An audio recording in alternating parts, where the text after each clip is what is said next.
For centuries, the Galactic Union believed humanity was an unusual but harmless civilization.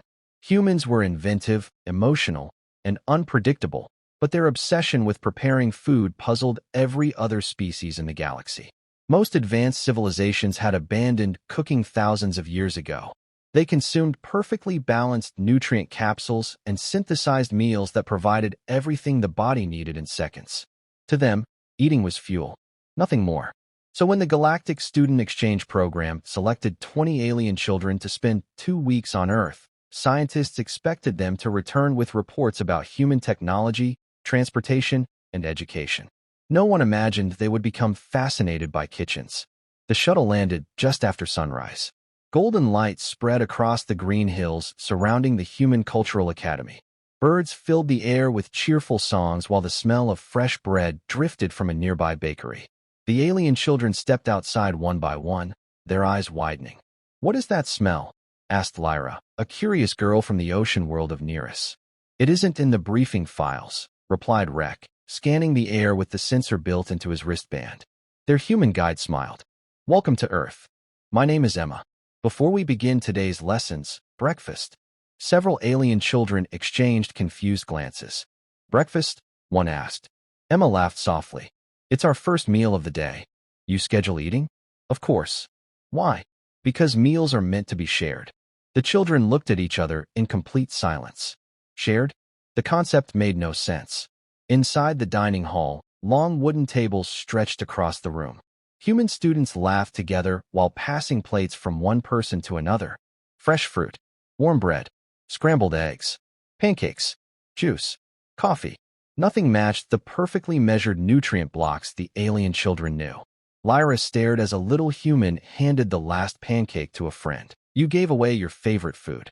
The boy shrugged. He looked hungrier. The translator paused for a moment before converting the sentence. Several alien children quietly recorded it. After breakfast, the visitors attended science classes, history lectures, and engineering demonstrations. Everything was impressive, but something else kept distracting them.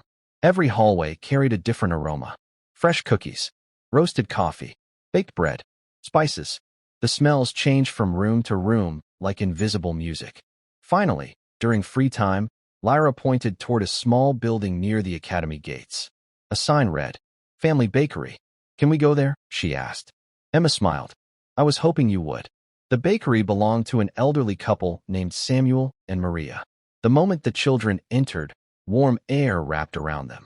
Shelves overflowed with golden loaves, pastries, pies, and cookies. Steam rose gently from fresh bread cooling by the window. Rek's scanner flashed. "Impossible." "What happened?" Lyra whispered. "My analyzer detected over 200 unique flavor compounds in one loaf." Samuel chuckled. "You don't analyze bread. You enjoy it." The children looked completely confused. Maria placed a small piece of warm bread into each child's hands. "No charge. Just taste." Lyra hesitated before taking a bite. Her eyes widened instantly. "It's warm. And soft," another child whispered. "It changes while I'm chewing." Maria smiled. "That's fresh bread." The bakery fell silent as every alien child experienced something they had never known before. Not efficiency, not nutrition, joy. Instead of leaving, the children stayed all afternoon. Samuel showed them how flour, water, yeast, and patience became bread. He explained why dough needed time to rise, why every family adjusted recipes, why no loaf was ever exactly the same. Rek frowned. "So there is no perfect formula?" Samuel laughed. "If every loaf tasted identical, baking would be boring." The children exchanged puzzled looks. They had spent their entire lives chasing perfection. Humans seemed to celebrate imperfection. Over the next several days, the academy visited markets, cafes, restaurants, and neighborhood homes. Everywhere they went, humans invited them to eat. A family taught them to make pizza. A grandmother patiently explained why soup tasted better when cooked slowly. A young barista introduced them to coffee. "It's bitter," Lyra admitted after her first sip. Emma grinned. "Try it again." She did. The bitterness slowly revealed rich flavors hidden underneath. "I like it. That's coffee. It teaches patience." The children laughed. They couldn't tell whether Emma was joking. One evening, they attended a neighborhood festival. Music echoed through the streets. Families danced. Children chased one another beneath glowing lanterns. Long tables were filled with homemade dishes. An elderly man quietly handed a recipe book to his granddaughter. "Someday," he said, "this belongs to you." Lyra tilted her head. "Why give away valuable knowledge?" Emma answered gently, "Because knowledge grows when it's shared." The sentence stayed with every visitor. That night, the alien children couldn't sleep. Instead of discussing Earth's technology, they gathered in their dormitory. Rek activated a small holographic recorder. "I have copied 27 recipes." "I have 42, another child admitted. "I recorded baking temperatures. "I copied spice combinations. "I learned why families cook together." Lyra looked around the room. "If the adults discover this, they'll confiscate everything," Rek finished. Everyone nodded. Galactic law prohibited transporting undeclared biological information between worlds. Technically, recipes counted. "So what do we do?" someone whispered. Lyra smiled. "We hide them." The room fell silent. One by one, each child secretly transferred their recordings into tiny learning crystals no larger than a fingernail. Not because they wanted to steal, because they feared no one back home would ever believe what they had experienced. Departure day arrived too quickly. Parents from dozens of star systems filled the spaceport. Children hugged their human friends goodbye. Emma knelt beside Lyra. "I hope you enjoyed Earth." Lyra smiled. "I think we discovered something more important than science." Emma laughed. "Really? What is it?" Lyra glanced toward the tiny crystal hidden inside her travel pendant. The greatest secret humans never realized they were sharing. The shuttle doors closed. Earth slowly disappeared beneath the clouds. None of the adults noticed the children exchanging silent smiles. They believed they were bringing home harmless souvenirs. They had no idea they were carrying something far more powerful than advanced technology. Because hidden inside 20 tiny crystals was the beginning of a revolution that would transform the entire galaxy. The silver transport shuttle slipped silently into the skies of Asterion, one of the oldest worlds in the Galactic Union. Below, endless crystal towers reflected the pale morning sun. Perfectly organized cities stretched to the horizon, connected by floating transit lanes and spotless gardens. Everything was efficient. Everything was precise. And everything felt strangely empty. As the shuttle doors opened, excited parents rushed forward to greet their children. Lyra's mother embraced her tightly. "I've missed you." "I missed you too," Lyra replied, carefully hiding the small learning crystal inside her pendant. Nearby, Rek's father smiled proudly. "So tell me, what incredible human technology did you discover?" Rek hesitated. "I'll show you later." None of the adults noticed the children exchanging secret glances. The greatest treasure they had brought from Earth wasn't visible. It was hidden inside tiny crystals no larger than a fingernail. For 3 days, life returned to normal. The children attended school, completed assignments, and listened to endless lectures about scientific efficiency. But every evening, the same thought returned. "We have to try it." Finally, Lyra sent a private message to the others. "Old observatory. Sunset. Don't tell anyone." One by one, 12 children arrived carrying backpacks filled with unusual supplies. Bowls, heating plates, local vegetables, grain powder, milk from native grazing creatures, colorful spices they had purchased without explaining why. Rek placed the learning crystal onto an old holographic projector. A smiling image of Samuel, the Earth Baker, appeared. "Welcome, my young friends." The recording began. "Today we're making bread." Everyone smiled. It felt as though Earth had returned with them. "The first step," Samuel explained, "is patience." The children looked at one another. "What is patience doing in a recipe?" one asked. Lyra shrugged. "Humans seem to put it in everything." They laughed. The silver transport shuttle slipped silently into the skies of Asterion, one of the oldest worlds in the Galactic Union. Below, endless crystal towers reflected the pale morning sun.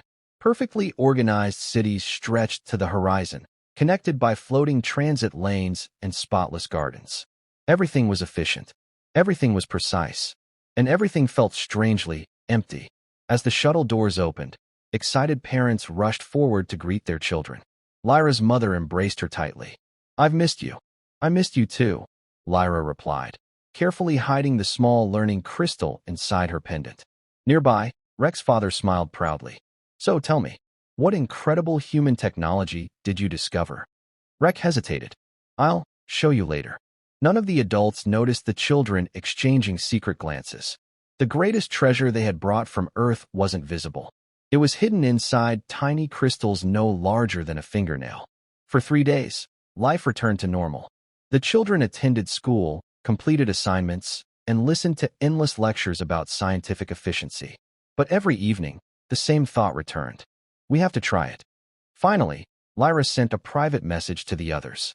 Old observatory. Sunset. Don't tell anyone. One by one, 12 children arrive carrying backpacks filled with unusual supplies.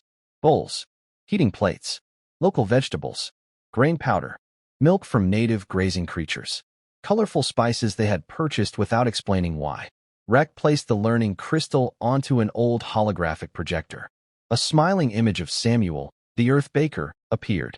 Welcome, my young friends. The recording began. Today we're making bread. Everyone smiled. It felt as though Earth had returned with them.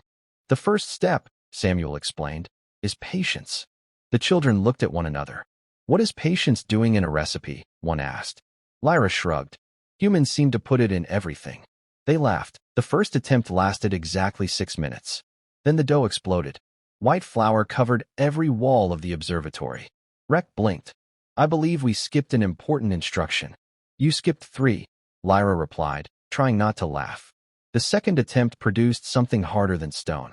The third collapsed into sticky blue foam because alien yeast reacted differently to Asterian's atmosphere.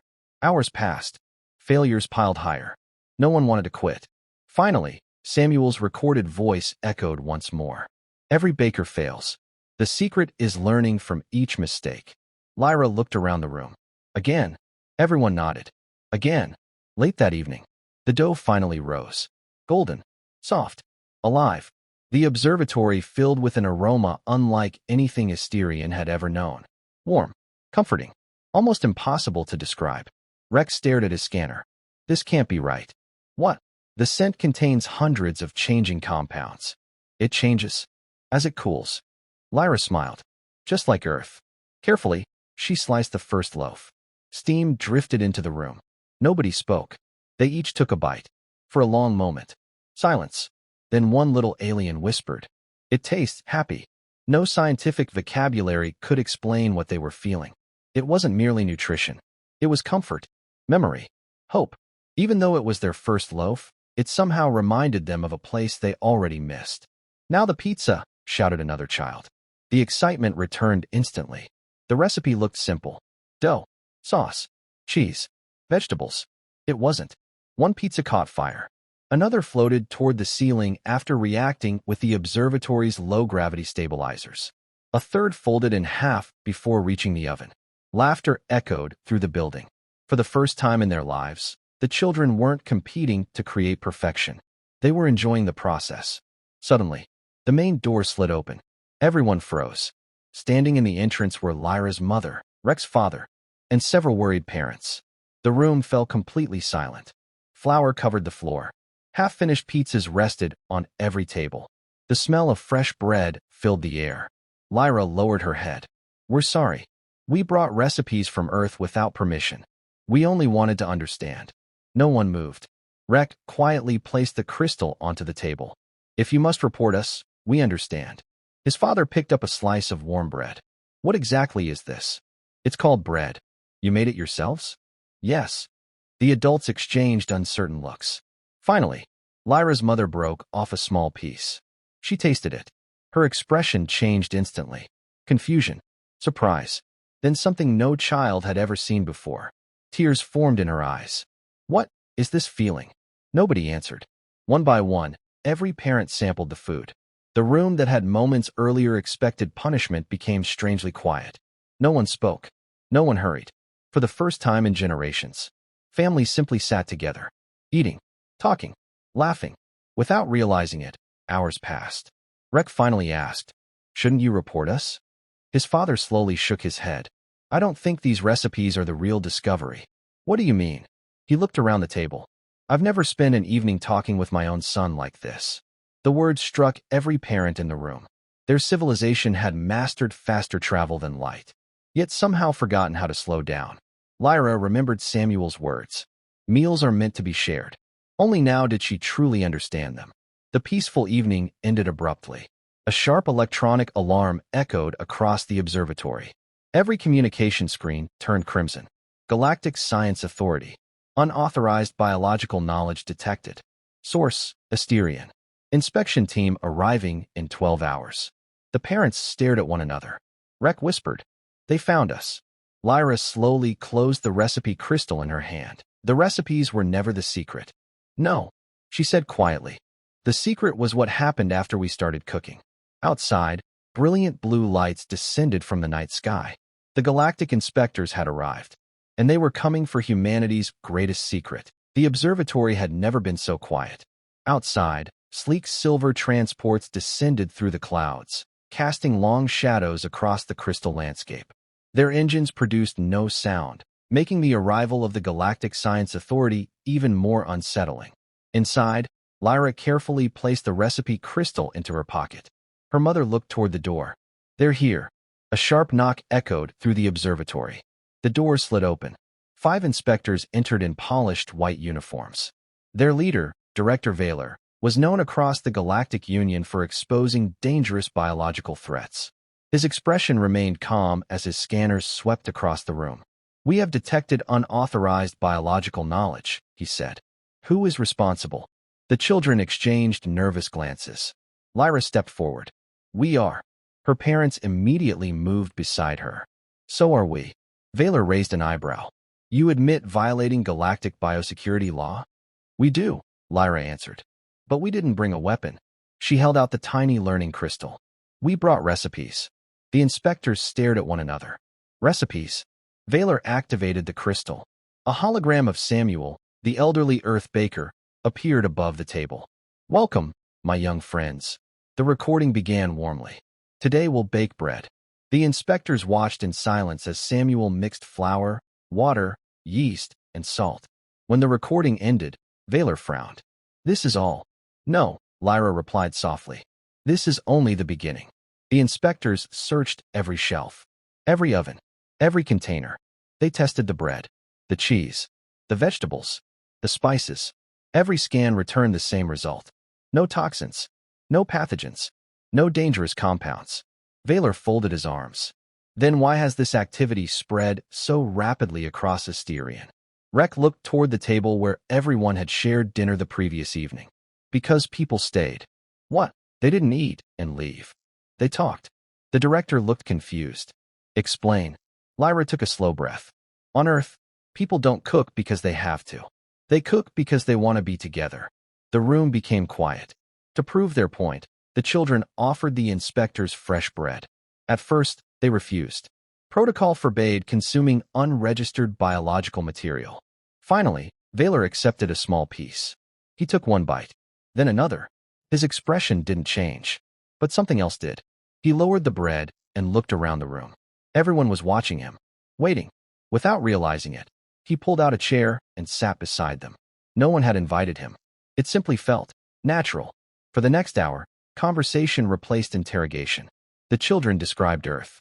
The laughter, the family dinners, the neighborhood festivals, the baker who refused payment because food tastes better when shared. Even the inspectors found themselves asking questions instead of giving orders. When the meal ended, Vaylor slowly stood. "I have conducted investigations on more than 300 worlds." He looked at the empty plates. "This is the longest, uninterrupted conversation I have ever had with complete strangers." The inspectors requested access to historical archives.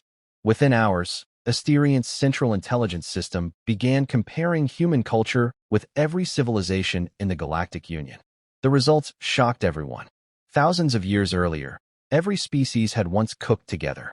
But as technology advanced, efficiency replaced tradition. Meals became nutrition packets. Family tables disappeared. Celebrations became virtual meetings. Eventually, entire civilizations forgot why they had once gathered to eat. Humanity never did. Earth had preserved something the rest of the galaxy had accidentally abandoned. Not a recipe, not bread, not coffee, a way of living. Vaylor whispered. "We didn't lose cooking. We lost each other." News spread faster than anyone expected. Parents began baking with their children. Schools opened experimental kitchens. Neighbors who had barely spoken for years started preparing meals together. Scientists reported something extraordinary. Community stress levels were falling. Cooperation between research teams increased. Productivity unexpectedly improved. Nothing about the food itself explained the changes. It was the conversations around the table. The recipes had become a bridge. A week later, the Galactic Council called an emergency session. Representatives from dozens of star systems filled the enormous chamber. Vaylor stood before them. "We have completed our investigation." The council expected warnings. Instead, the director placed a simple loaf of bread on the podium. "This," he said, "is not humanity's greatest invention." Murmurs spread through the chamber. The bread is ordinary. The ingredients are ordinary. The recipes are ordinary. He looked directly at the council. But what humans built around their meals is extraordinary. A massive hologram filled the chamber. Families eating together. Neighbors laughing. Grandparents teaching children. Friends celebrating birthdays. Communities gathering around long tables. The delegates watched in complete silence. For the first time in centuries, the Galactic Council wasn't discussing weapons, trade, or technology. They were discussing kindness. One elderly delegate quietly asked, "So, humanity's greatest secret was never hidden?" Vaylor smiled. "No, they shared it with anyone willing to sit at their table." The chamber remained silent. Then the council speaker gave an order that stunned the entire galaxy. "Prepare a diplomatic delegation. We're going to Earth." Lyra smiled as she looked through the observatory window toward the stars. Months earlier, she had believed she was bringing home a collection of recipes. Now she understood the truth. The recipes had only opened the door. The real treasure was the human belief that even strangers could become family if they were willing to share a meal. And somewhere on Earth, Samuel the baker had no idea that one warm loaf of bread was about to change the history of the galaxy forever. The announcement spread across the Galactic Union within hours. A diplomatic delegation was traveling to Earth. For the first time in history, the Galactic Council wasn't visiting another civilization to negotiate military alliances, trade routes, or scientific cooperation. They were going to understand something far stranger. Humanity. A fleet of elegant white starships descended through Earth's atmosphere as the morning sun painted the sky in shades of gold. Millions watched the historic arrival. Scientists expected discussions about technology. Journalists predicted debates over interstellar law. No one guessed the first destination on the visitor's schedule. It wasn't a research laboratory. It wasn't a government building. It was Samuel's small neighborhood bakery. Samuel looked up from his work as the shop door opened. Standing before him were Director Vaylor, members of the Galactic Council, Lyra, Rek, and several alien parents. For a moment, no one spoke. Then Samuel smiled. "Welcome back, my young friends." Lyra couldn't hide her excitement. "We told them about your bread." Samuel laughed. "I suppose I'd better bake enough for everyone." Within minutes, the tiny bakery filled with the comforting aroma of fresh dough. The delegates watched silently as Samuel measured flour into a large bowl. One council member frowned. "There are no automated systems." Samuel shook his head. "I've always preferred my hands." Another delegate tilted her head. "Isn't that inefficient?" "It is." "Then why do it?" Samuel gently kneaded the dough. "Because some things are worth doing slowly." The delegates exchanged puzzled looks. Efficiency had always been the highest goal of galactic civilization. Humans seemed to value something different. Maria entered carrying vegetables from the garden behind the bakery. She placed fresh tomatoes, herbs, and cheese on the table. Director Vaylor looked surprised. "You grew these yourself?" "Of course," Maria replied. "They taste better when they're fresh."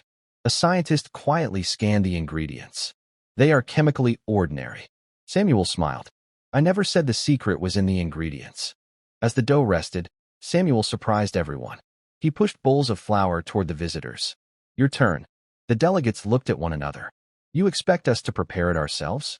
"Absolutely." One by one, the aliens rolled up their sleeves. At first, they struggled. Flour covered the table.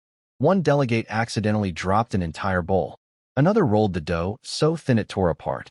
The bakery erupted with laughter. To the visitors' surprise, no one criticized the mistakes. Instead, the humans helped each other. "You'll get it next time. Here, let me show you." "Don't worry, we've all done that." The delegates weren't learning to cook. They were learning not to fear failure. Later that afternoon, long wooden tables were placed outside beneath the shade of old oak trees. Neighbors arrived carrying homemade dishes. Children ran through the park, chasing one another. Musicians played cheerful melodies nearby. The alien visitors looked around in amazement. "No invitation?" one delegate asked. Samuel smiled. "If you smell good food, you're already invited." The visitors laughed. It sounded impossible. Yet strangers continued joining the gathering. Within an hour, people from different neighborhoods were sitting together as though they had been friends for years. Director Vaylor watched a little human girl carrying 2 slices of pizza. She handed one to an elderly man she had never met. "You don't know him," Vaylor said. The girl shrugged. He looked lonely. The director remained silent. That single moment affected him more deeply than every scientific report he had read. As evening approached, conversations replaced formal speeches. Humans told stories about birthdays, weddings, family traditions, and holiday dinners. Each story had one thing in common. Everyone gathered around a table. An elderly council member whispered, "Our ancestors once did this." Another nodded slowly. "We forgot." The delegates requested access to Earth's historical records. They discovered that human civilizations had survived wars, disasters, and hardships because families and communities continued sharing meals. Even during humanity's darkest moments, someone always found a way to feed another person. Director Vaylor finally understood. It was never about food. Samuel smiled. No, it was always about people. That evening, the Galactic Council held an emergency meeting aboard their flagship. No cameras, no reporters, only honest discussion. One delegate spoke first. "If every member world adopts these traditions," another interrupted, "our society will change forever." A third quietly added, "Perhaps that's exactly what we need." For the first time in centuries, the council unanimously approved a proposal without debate. Director Vaylor stood. "Beginning today, every member world of the Galactic Union will establish community tables." The room fell silent. "Every city will build places where families, neighbors, and strangers can prepare meals together." No one objected. Weeks passed. Across dozens of planets, kitchens reopened. Bakeries appeared where none had existed for thousands of years. Children learned recipes from grandparents. Neighbors who had ignored one another for years began sharing dinner. Scientists noticed something remarkable. Innovation accelerated. Conflicts declined. Communities became stronger. Not because bread possessed magical properties, but because people finally started spending time together again. Back on Earth, Samuel closed his bakery for the evening. He looked at the empty flour-covered table and smiled. Maria asked, "Did you ever imagine this little bakery would help change the galaxy?" Samuel chuckled. "I only wanted people to leave happier than they arrived." Far above Earth, countless alien worlds prepared their first community meals. No one realized that an even greater challenge was approaching. Not every civilization welcomed humanity's influence. Beyond the borders of the Galactic Union, powerful empires watched these changes with growing suspicion. One message echoed through the darkness of deep space. Human traditions are spreading faster than their technology. If this continues, humanity will unite the galaxy. And somewhere beyond the known stars, someone decided that could never be allowed. For months, the Galactic Union transformed faster than anyone believed possible. Community tables appeared on planet after planet. Old warehouses became neighborhood kitchens. Schools replaced one weekly science lecture with cooking classes. Grandparents became teachers. Children became storytellers.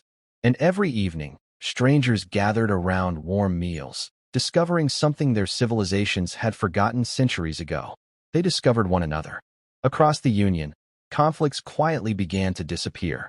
Trade negotiations that had once taken months now ended over shared dinners. Scientists from rival worlds willingly exchanged ideas while baking bread together. Military commanders who had spent decades distrusting one another now laughed over homemade pizza. The recipes had spread across the stars. But the recipes had never been the real gift. The gift was connection. On Earth, Samuel's bakery remained as humble as ever. The old wooden shelves were still filled with fresh bread every morning. Maria still greeted every customer with the same warm smile. Nothing about their lives felt extraordinary. Until one quiet afternoon, A convoy of Galactic Council ships descended outside the village. This time, there were no cameras, no reporters, no formal ceremony. Director Vaylor entered the bakery carrying a small wooden box. Samuel looked up from the oven. "You're back already?" Vaylor smiled. "We came to say thank you." He placed the box on the counter. Inside rested a silver medal shaped like a simple dining table surrounded by stars. Samuel laughed softly. "I think you've mistaken me for someone important." Vaylor gently shook his head. "No. For thousands of years, our civilizations searched for the greatest technology. We searched for stronger engines, smarter machines, better weapons. We never thought the greatest discovery would be made inside a small bakery." Samuel looked at the medal, then quietly closed the box. "I only taught children how to bake." Vaylor smiled. "And they taught an entire galaxy how to live." Several weeks later, the Galactic Union announced the first festival of shared tables. Every member world would celebrate on the same day. Instead of military parades, there would be community meals. Instead of speeches, families would tell stories. Instead of competitions, neighbors would cook together. Earth received an invitation unlike any in its history. Samuel and Maria stood in the center of the festival's largest hall, surrounded by delegates from dozens of worlds. Lyra and Rek rushed forward. "We've been waiting for you." Samuel looked around in amazement. Thousands of tables stretched across the enormous plaza. Each one served different foods. Some resembled Earth recipes.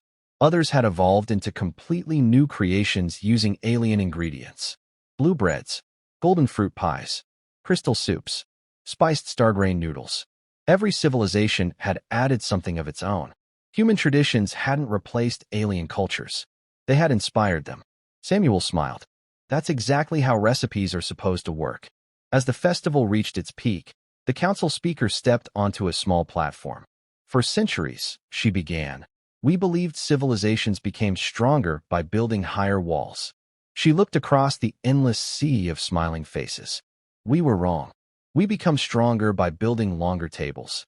Thunderous applause echoed across the plaza. Samuel noticed something remarkable. No one cared which planet another person came from. No one asked about species. Everyone was simply sharing food. For the first time in galactic history, the Union truly felt united. Far beyond the borders of known space, however, another civilization watched the celebration. The Car Dominion had ruled through fear for generations. Their leaders believed unity came from obedience. When they saw entire star systems gathering peacefully around human traditions, they were baffled. One commander frowned. An elderly strategist standing nearby slowly shook his head. "No, they've become something far more dangerous." The commander looked confused. What could possibly be more dangerous than a powerful fleet? The strategist continued watching the celebration. A civilization willing to protect one another like family. He turned off the transmission. If humanity can make strangers care for each other, they will eventually make the entire galaxy impossible to conquer. For the first time in generations, the Dominion chose not to attack. Not because they feared human weapons, but because they feared the strength of a united galaxy. As night fell over Earth, Samuel locked the bakery for the day. He and Maria carried 2 cups of coffee outside and sat on the old wooden bench beneath the oak tree. The stars shone brighter than ever. Somewhere among them, millions of families were preparing dinner together. Maria smiled. "Do you ever think about those children?" Samuel laughed. "Every day. They came looking for recipes and left carrying something much bigger." At that moment, a small shuttle quietly landed nearby. Lyra stepped out holding a fresh loaf of bread. "I made this myself." Samuel accepted the loaf, broke it in half, and handed one piece back to her. "Remember the first lesson?" Lyra grinned. "It tastes better when it's shared." They sat together beneath the stars, eating warm bread in comfortable silence. Across the galaxy, countless families did exactly the same. Humanity had never conquered worlds. It had never forced anyone to change. It had simply opened a seat at the table. And in the end, that became Earth's greatest legacy.